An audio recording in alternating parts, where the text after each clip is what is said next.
I believe that we can win an overwhelming victory in a very short period of time.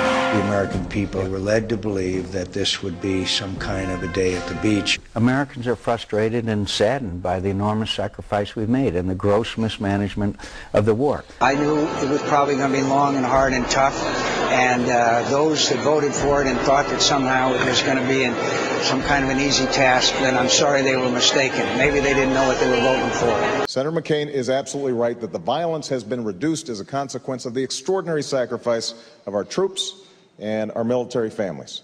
They have done a brilliant job, and General Petraeus has done a brilliant job. But understand, that was a tactic designed to contain the damage of the previous 4 years of mismanagement of this war. Those of you on Main Street, I think, have been struggling for a while. This is a final verdict on 8 years of failed economic policies promoted by George Bush, supported by Senator McCain. I think that the fundamentals of the economy have to be measured by whether or not the middle class is getting a fair shake. That's why I'm running for president. The question I think that we have to ask ourselves is, how did we get into this situation in the first place?